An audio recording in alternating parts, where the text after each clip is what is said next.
In politics, you're either on message or you're off message. Let's get to it.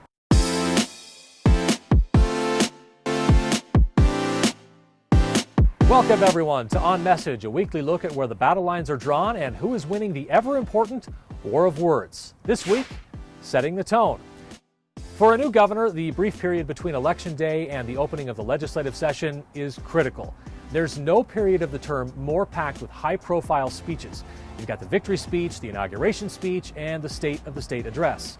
It's a steady stream of relatively high-profile events that add up to make the critical first impression for most of the public. It's the transition from campaigning to governing.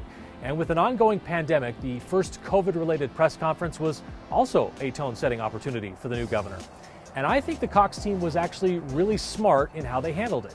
In his first pandemic presser since taking office, Governor Cox went on the offensive on a topic that was frankly primed to put state officials on their heels: vaccines and vaccine distribution. The message the governor drove was twofold. First, there's nothing more important than getting the vaccines distributed, get them off the shelves. And number two, he made it clear who the next two groups are to get the vaccine: people over 70 and school teachers. Now, this is smart messaging strategy because it sets a clear tone that the governor recognizes how important vaccine distribution is and that he isn't satisfied with how things have gone so far.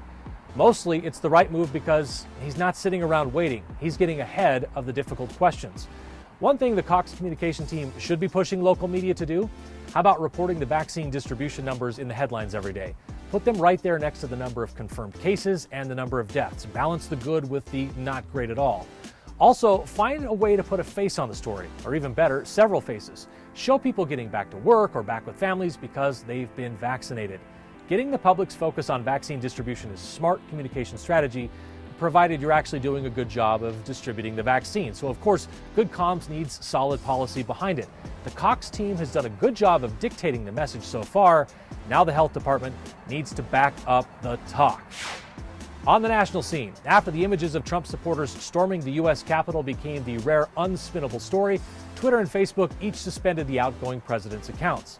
While some cried a violation of the First Amendment, it isn't, and others declared it too little too late, the most interesting question to me is what happens when you spend the better part of 5 years becoming the enemy of the traditional media, only to lose your ever-important direct line of communication to the public? Is that something the president or any politician can survive? Left without his weapon of choice, his Twitter account, or his Facebook account, or even his off-brand Twitter, Parler, POTUS had no ability to change the narrative as discussions about invoking the 25th Amendment or even impeachment grabbed all the headlines.